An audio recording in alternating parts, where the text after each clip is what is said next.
Hello and welcome to the Ross Cloud Podcast. I'm your host, Carl Ross Sr., and this platform was created to motivate and to inspire in hopes that you will become a better you. Well, I'll make sure to give a shout out to everybody that's listening all over the world. Thank you guys for tuning in to the Ross Cloud Podcast. Listen, we have a very, very special guest with us here on today. I'm elated. I'm excited. I'm humbled. And, man, if y'all can hear it in my voice, I'm real excited about this one, okay? We have the one and only Mr. Commander General. How are you, brother? Good to be here, man. Right on, man. Ross. Yes, man. Great. Yes, man. Thank you so much for coming in and, gracing us with your presence here on the show, man. We really do appreciate this. And I'm going to give... Absolutely, man. Thank God for Brother Iraq. Yes, sir. He did the conversations, the phone calls, and he did a nice, gracious press on me. Which was really why I was willing to do it. Gotcha. Because of that, his demeanor didn't change. And we need to see more of us like that we don't let our emotions just control us, So thank you for your leadership and everything that you present, because he represented well, brother. I appreciate that. Right on. Appreciate that, Rock, too. Thank you, brother. Right on. So listen,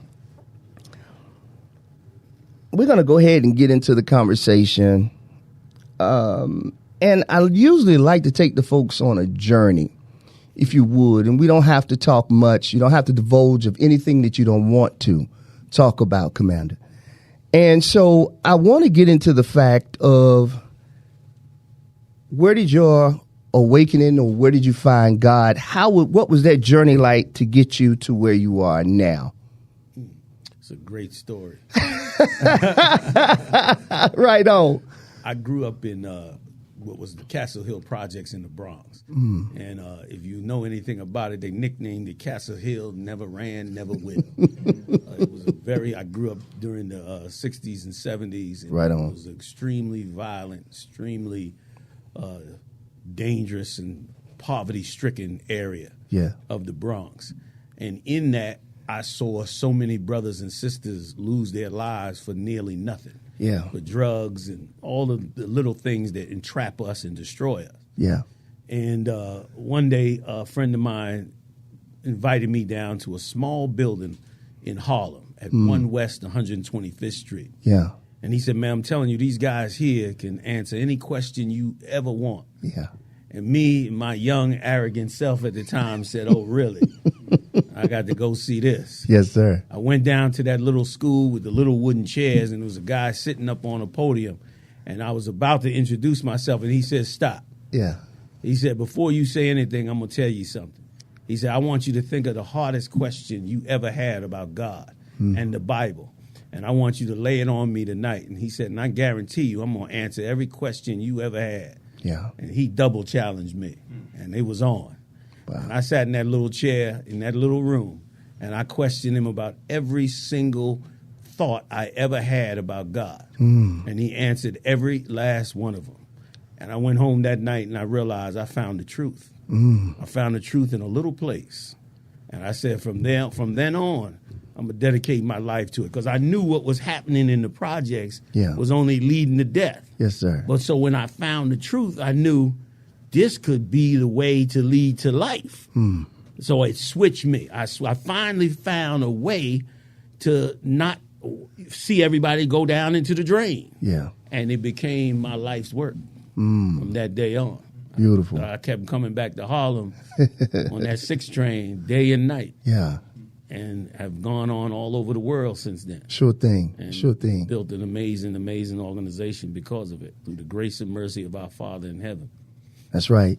Who were some of the mentors that helped you with that journey? I heard you speak a little bit, but who mentored you to this point? Someone that you looked up to as a leader, someone who influenced your life to continue this? Sure. Yeah. If you don't mind, could I just give you a little history of the school itself? Absolutely, I want you to. Yeah. I appreciate it. Yes, sir. in the turn of the century, in the 1900s, short time after emancipation of slavery, white Jewish synagogues realized that there was an opportunity to create black synagogues. Yeah. And so they went down to Harlem and created and built these black synagogues. And they started to teach black people the Jewish tradition, the Jewish way. Yeah. And about that time, a man named Bivens came up from Florida, having learned from the Seminole Indians that we were Israelites. We were descendants of the original Jews. Yeah. So he studied and knew this, and then came up to Harlem and saw these black synagogues. He then started to work with these synagogues to try to, get involved with them, but he found a conflict. The conflict he found was that they were following white Jewish traditions, and he was saying, but according to the scriptures, the Jews are black. Yeah. So why are we following their way and acting like we are converts to Judaism, when in fact blacks that came over here in slavery are the descendants of Jews? And this, of course, led to discussions, and eventually he opened up his own school. Yeah.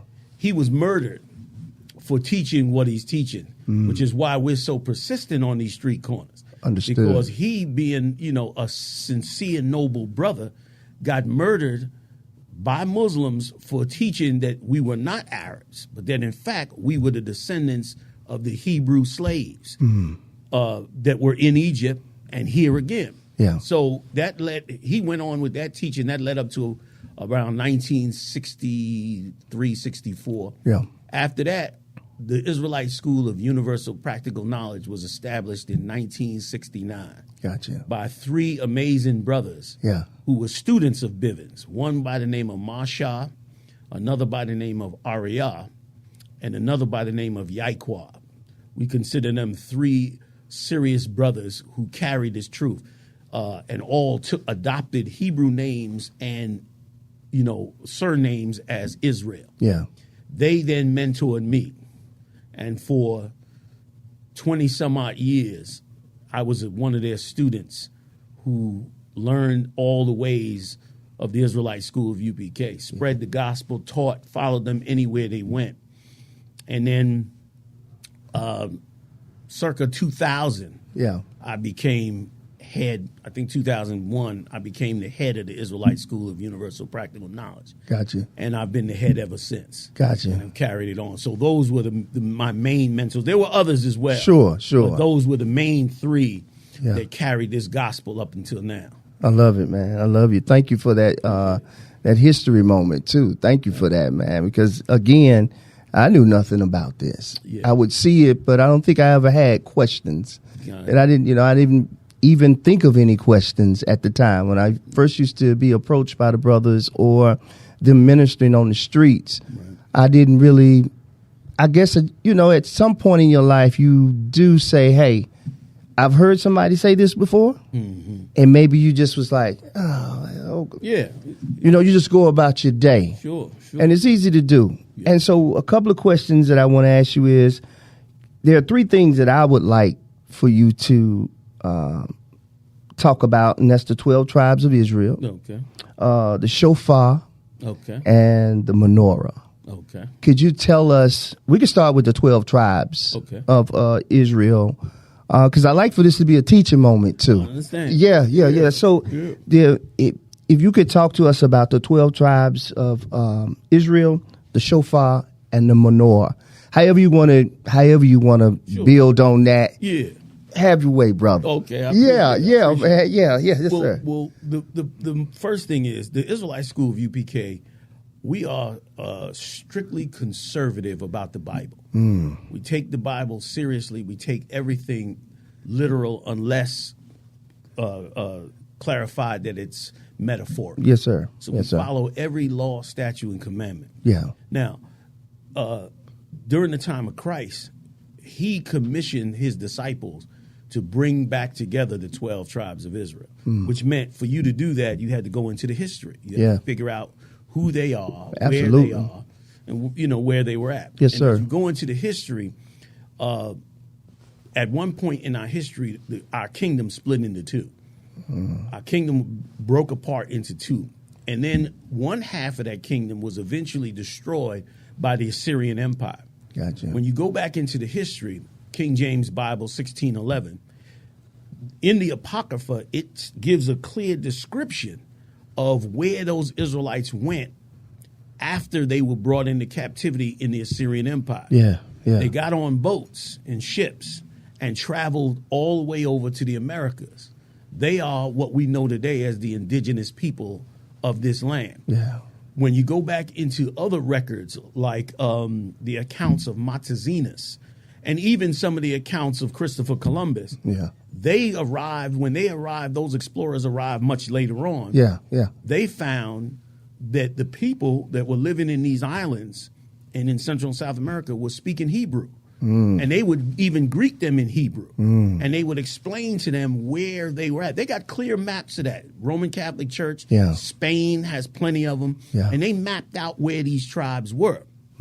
So one half of the nation was over here in the Americas living as indigenous people. A lot of proof is involved. If you ever look at a traditional North American Indian garment, one, they're filled with fringes. Something that was unique to the Israelite culture. When you go back and read Leviticus, we wore fringes.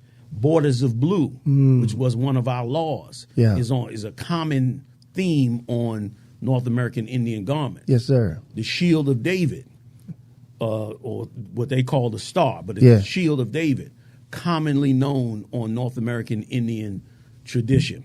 And then coupled with the language and coupled with the explorers, we find that these are half of the kingdom of Israel. Right. Now, the other half in 70 A.D., Titus, anybody that looks up a little history can look this up. In 70 A.D., Titus, who at the time was a general, he became an emperor later, but at the time he was a general. And he marched on Jerusalem in 70 A.D., destroyed it. That was the other half of our kingdom. Those people that were in that land were enslaved and pushed into Africa. Later on, some 1,500 years later on, when the transatlantic slave trade came together, both with the Arabs, Europe, and the Americas, that part of Christ's kingdom, or the children of Israel, were then carried away captive into the Americas. Those are who we know today as your so-called Negroes, West Indians, and Haitians. And by going through the records, we decipher which tribe is which. Okay. The head of that kingdom, that other half of the kingdom, was the tribe of Judah. The main bulk of the slaves that were brought over in the transatlantic slave trade were brought to the Americas.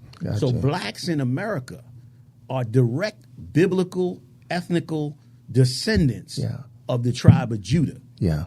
And so on with the West Indians in the Caribbean, the Haitians, and so forth. So that's the two halves of the entire kingdom, and that's where we get the 12 tribes from. And the sad part is this. These records are very common, but never taught in our religious institutions. So Nobody true. wants to reveal who the 12 tribes are, and most of all, white Jews. They do not want that discussed because, of course, it could invalidate their...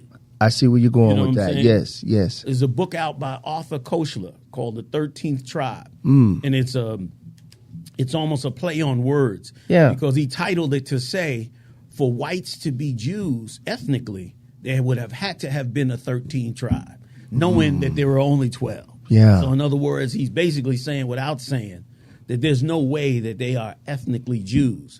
And when you check their history out, of course, real quick, in 600 A.D., the Khazarian Empire, which sat up in Europe between the Byzantine Empire and the Ottoman Empire, who were both fighting on both sides for control of Eastern Europe.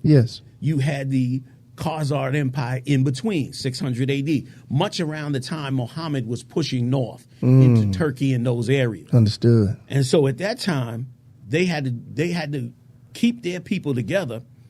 And so what they did was they adopted the Jewish culture as a way to fight against the Byzantine Christianity and the Muslim Islamic way of life. Gotcha. They set themselves up as Jews, built an empire, came down out of Europe And that's where we got white Jewry today, or Jewish people today.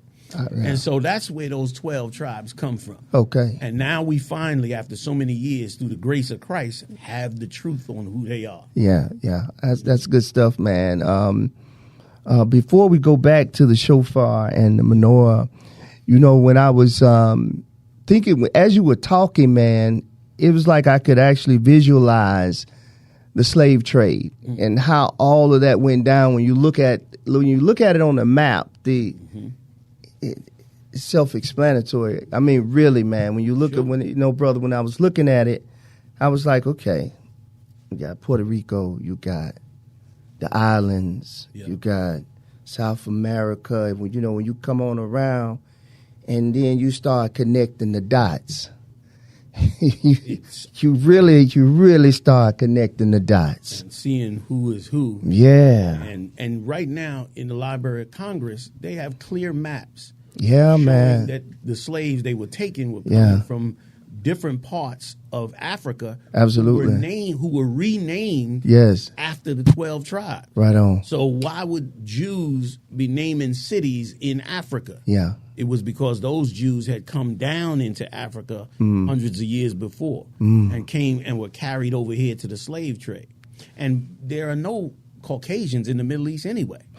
So if you just start with common sense, something is not mixing here. Me and my brother was having this conversation one day. We was riding, just chilling, and he was bringing up this subject that we're talking about now. We was just building, just talking, having good conversation. And one of the things he said to me was, he was like, I wouldn't be surprised if our own people sold us into slavery. Africans. Well, and I don't know. And when I say that, I just wonder if, that was a part of it too. No, it wasn't. What I'm saying is the entrapment. When I say that, I mean, like, I don't know. I don't know, brother, but here's the thing. We here to talk about it. Yeah, you know what I'm saying? Sure. Because I've always wondered that. Were we set up? Was it a setup? It's a lot of questions, and I'm sure I'm not the only one. Sure. Because when you sit down and you have these conversations, if you don't know, you don't know. Sure. And you just having a real dialogue with a brother saying, well, I wonder if somebody, were we enslaved? And why we are the Jews. Right. The chosen one. Right. This is, I hope I'm conveying this properly, because I know you're trying to. Yeah. I hope I'm conveying it to you right. Yeah. Oh, this is a very common question. Yeah, because I've always wondered that. You know what I'm saying? Especially when we look at how slavery was here in America. We think about how that whole thing is. It's the worst thing ever, man. So when I think about it, and the institutions that were built off of that, the whole empire. The whole, Yeah. It was about the money. Sure was. It was a well-organized. Well-organized. So that's why I asked that, not to be critical or bring judgment, but a real question to say, did some of our own people enslave, sell us for slavery for goods? Right. I don't know if I'm saying that right. Oh, you are. I hope I'm conveying it. Sure. You totally conveying it clear. Like I said, it's a very common question, and listen, and it's a sincere question. Yeah. And I've been getting that question for 40 years. Yeah. And the truth of the when you think about the port of Ghana, I don't mean to cut you off, but when I think about that, and then somebody had to entrap somebody. Oh, it was definitely. I mean, it wasn't just. It was a conglomerate of people when you think about it that made that happen. Sure. So. And go ahead, brother. I'll be quiet. No sweat. No sweat. That's a beautiful point. Yeah. And you know what? In history, a lot of the answers to history are known in common everyday life. Sure. I'll give you an example. Yeah. Right now, and I'll start here and I'll walk us. Okay. Yeah. Please. Right now in America, we have a so-called immigration problem on our southern border. We've got all these people from, which is not an immigration problem. It's an immigration blessing in disguise. Yeah. You just don't see it because of the cruelty of this society. Sure. But all societies in all points in history have always utilized racism as a tool for power. What's going on the southern border is really an act of white supremacy. Okay, we saw that when the Ukrainians came in through the Mexican border. They created a separate line and ran them right on in, and it wasn't a problem. Right. But the Mexicans, who fighting for years and years and years, are still kept out. Yeah. Racism has always been used as a tool to keep one group away from another, keep one group oppressed from another. Yeah. People eat well when there are people in poverty to exploit and abuse.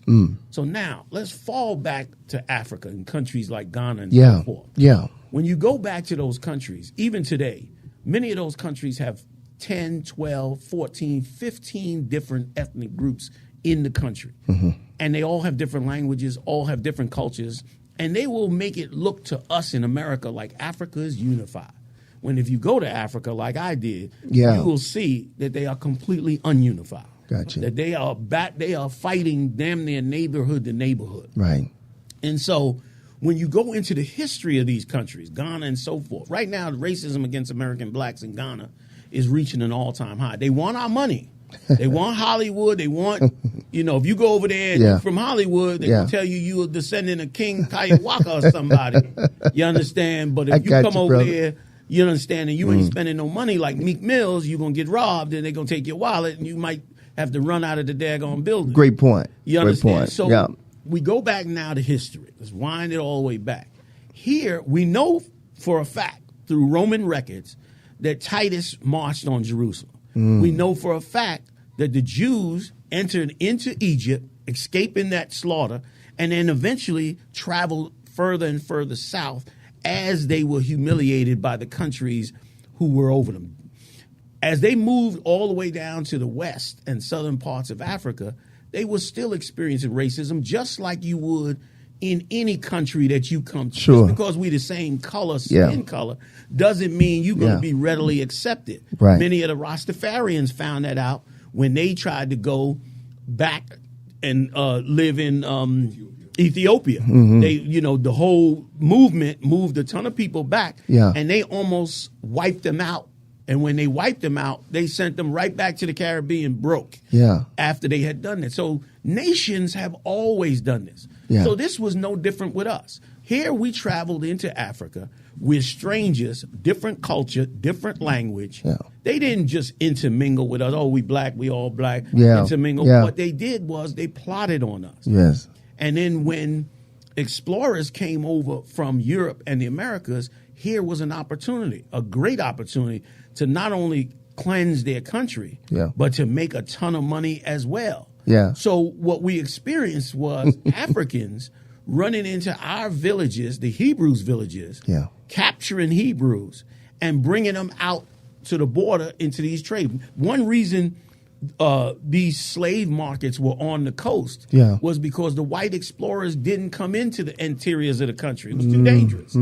So they relied on the host country to go and bring them the slaves. Absolutely. So what almost never gets said is that they weren't selling their own people, and they couldn't sell their own people. They needed their own people to strengthen their own country. Because they got two other countries over here strengthening themselves. So they wasn't going to sell their mighty men over to the Americas. So who was available? Here we go. We did it here in America. For years, Mexicans had temporary passes to come over the border, work for absolutely peanuts, and then go back. It was a way to keep them controlled and still make money off of them. And it's done all over the world. You can check the history on every single country. The minute a country has the opportunity to put another country under them or another group of people under them, and us being a destroyed people, they sold us out of their country. They didn't sell their own people. They weren't that. They weren't. First of all, they weren't savages and they weren't naive, and they had an opportunity here. Gotcha. You know what I mean? So here it goes. Yeah. And so they sold us on those ships. Gotcha. We came over here speaking Hebrew. We came over here wearing Hebrew garments. All of this is in the Library of Congress that rarely gets brought out and shown. Yeah. That we were not Africans, but that the Africans were selling us. Gotcha. And they made money. The Arabs made money. Certainly the Europeans made money. Yeah. And to be completely transparent, yes, please. There were a few blacks, not from Africa, but from Europe.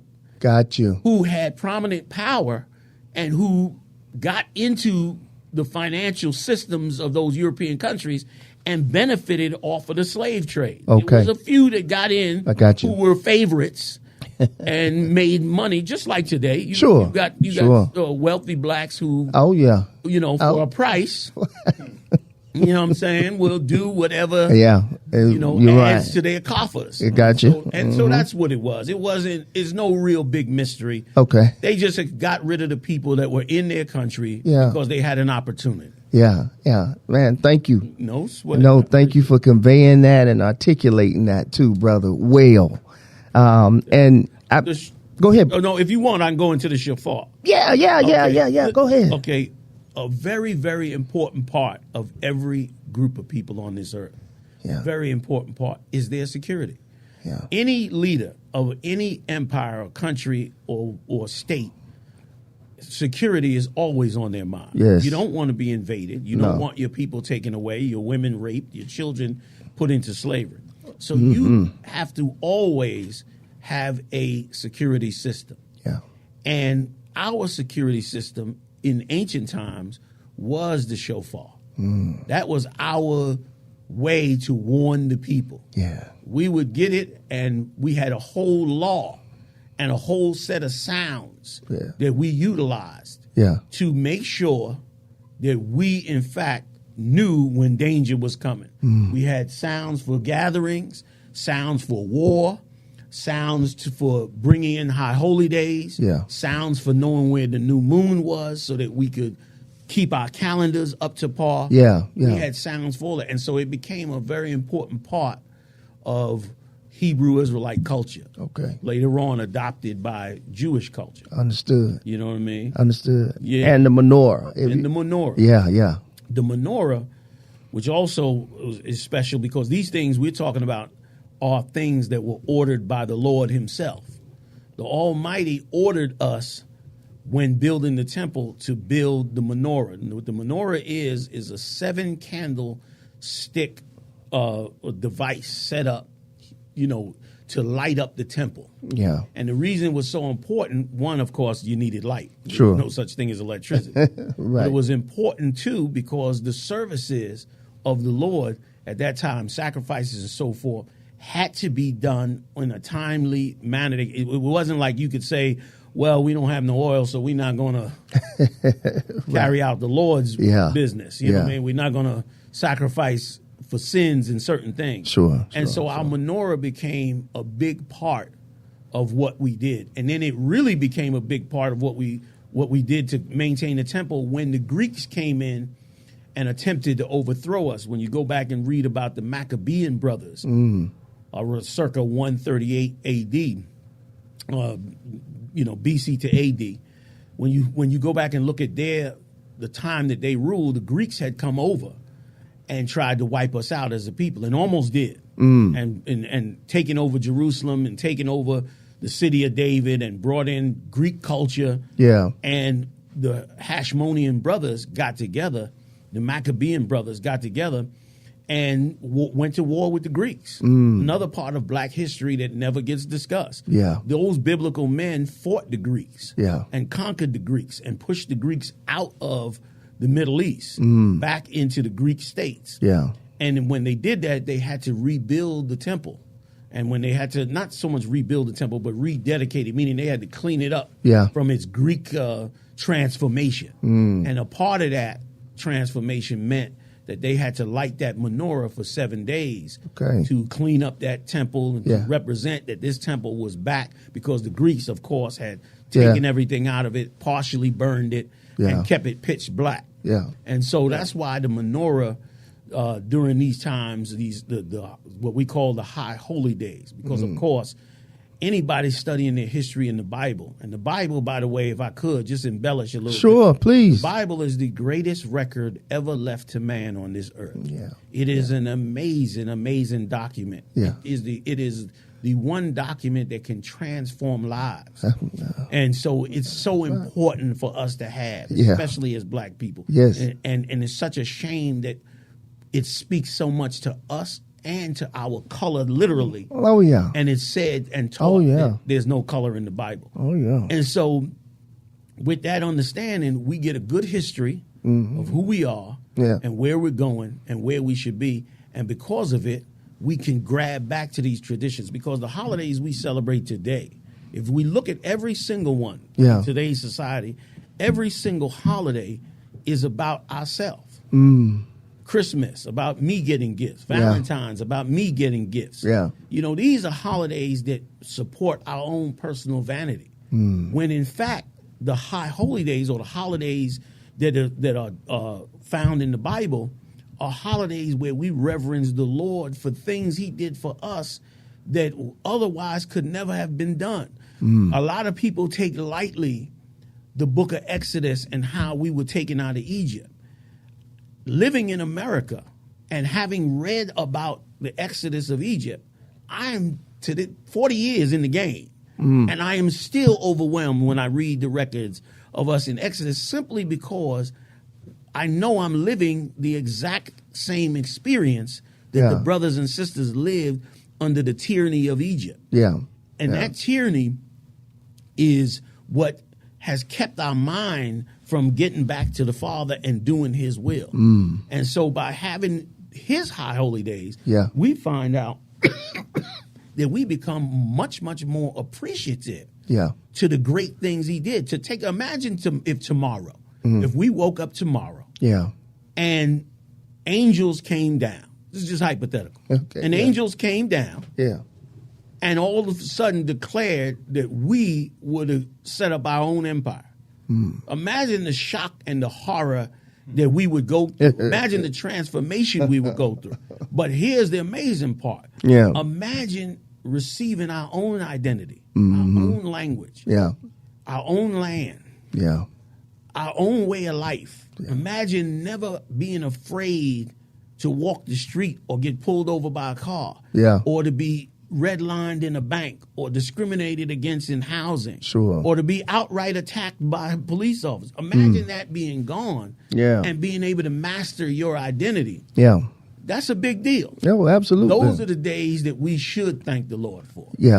Those are the kind of days that he did great things for us. And so that's why we celebrate those holidays. Understood. Thank you so much for that, man. I also want to hear your take on, what are your thoughts on the black church today? Ooh, I was hoping you didn't ask that. I was hoping I would. We was having such a good conversation. I had to ask you that, though. I was hoping we didn't go there, because I didn't want to.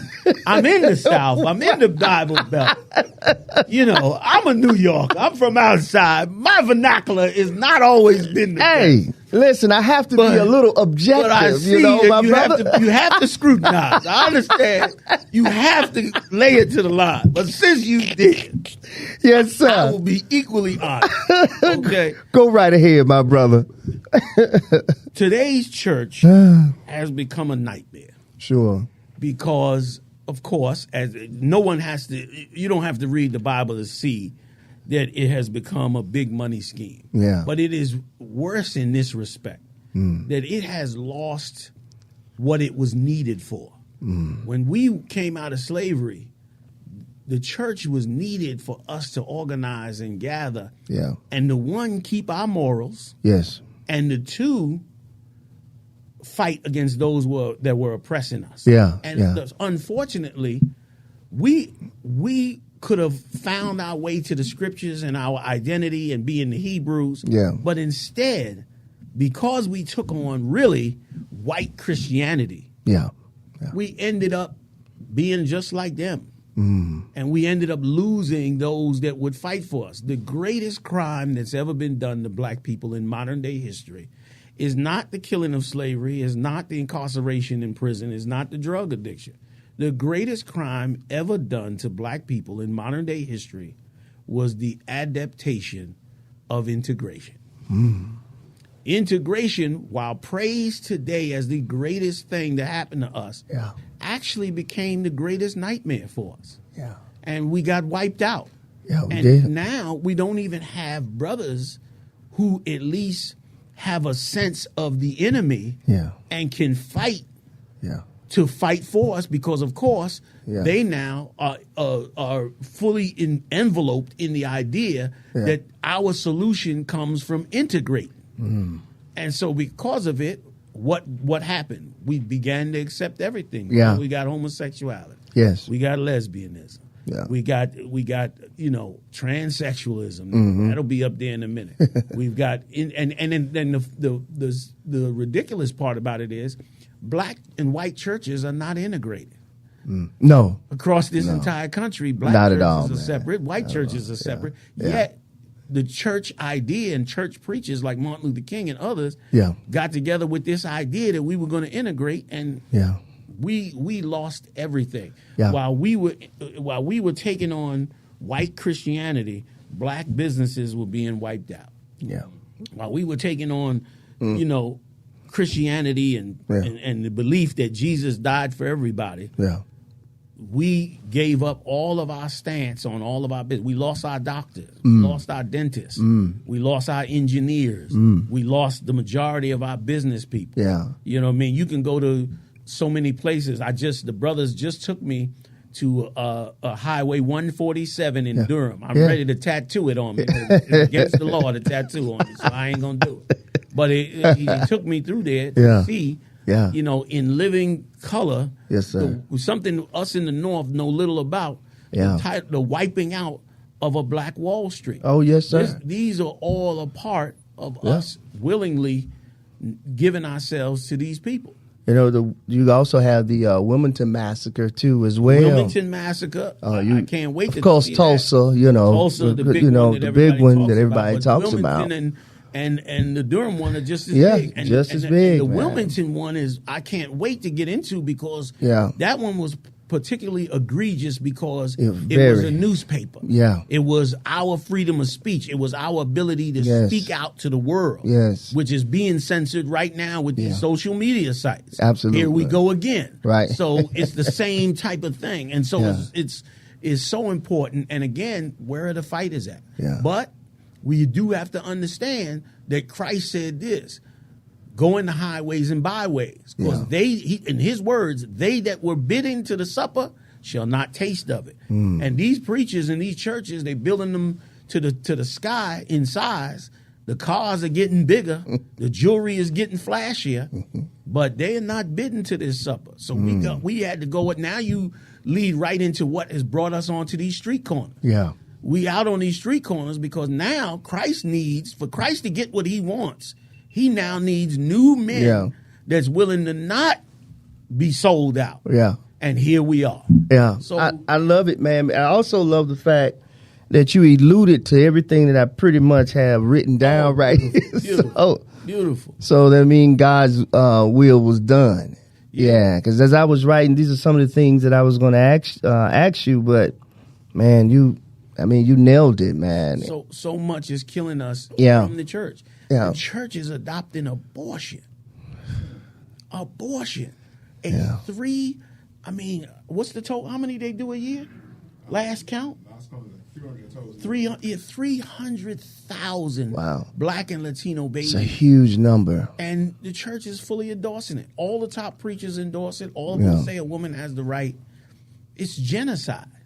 Where are the men that will stand up? And now, because we've got the scriptures, we're able to raise those brothers up again. We're able to do it again. And this time we won't have to listen to a preacher that's bought off by some white organization. Because of course, the majority of churches, black churches today, are financed by white church organizations. So they're basically, subject to them. So they can't really say the evil disparages that's being done to blacks. But those banks, man. Those banks. You're right. You're right. And so here we are. And it's a beautiful thing to serve Christ now, straight off the street corner. Yeah. It's a beautiful, and what's amazing is to see a young man like that who, you know, at one time, not him particularly, but I got you. Age-wise, I'm with you, brother. You're right, age-wise. Yeah, age-wise, I got you. You know, at one time, you know, he passed by you 3 or 4 times with his gang tats on. And and you know, and on his way to prison, death, or some other horror. Yeah. And then to see him time later standing on the corner with a Bible. I think we'd rather see that. I think we'd rather see that. If not, we're going to lose them all. We're going to be wiped out again. Yeah, we'd rather see that. Yeah. I'm all for it. Yeah. Anything that can change. And this is one thing. That word will change you. And with the right leadership in front of it. Oh, you're super kind, brother. You know, you can do a lot. I was just checking the brother out here. Yeah. He had your next word for you. Yeah. That's soldier stuff, man. That's right. I'm serious, you know. Y'all on a different battle. And a lot of times we don't understand it. But it's okay, though. That's right. It's okay because we need that army in front of us. We may not know it right now.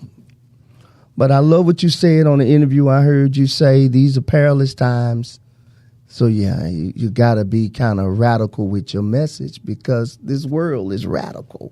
Indeed. It's crazy out here, man. And I'm just looking at, you know, when I look at generational gaps, too, when I look at everything, you know, when I was young, there were things we did. But I just don't remember us being... It's bad. It's different. It's different. But I love our young people, though. Sure. You know what I'm saying? But it's different. Yeah. It's different. So, yes, the message has to be radical. Yeah. It has to be in your face. Sure. Whether you like what's being said or not. Because they're certainly spending billions to bring their message. Sure. And their message is, you know, wiping us out. You know what I mean? And, you know, their message is leading us on that pipeline straight to prison and to death. And there's it's ridiculous for a modern society to have 2 million prisoners. That is insanity. Yeah, it is. You know what I mean? That's a lot. It's insane for a modern society to have 300,000 abortions in the smallest ethnic group in the country. Is insane. They just built outside of St. Louis, they just built the first super abortion clinic. What? That's right. A super abortion clinic. And they said that they can do now 11,000 abortions a year off of this super clinic. Okay? They said they got more beds and more and they built it right outside the city.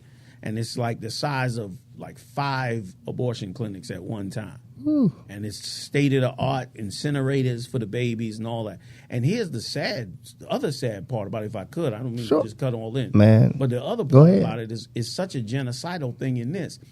It is the number one source for body parts for stem cell research. It is the number one source for university bodies for experimentation. And, you know, if we go back to the 1920s, universities used black men's bodies for, you know, experimentation. Right now, Harvard University still in their archives have books that are covered with black men's skin as book covers.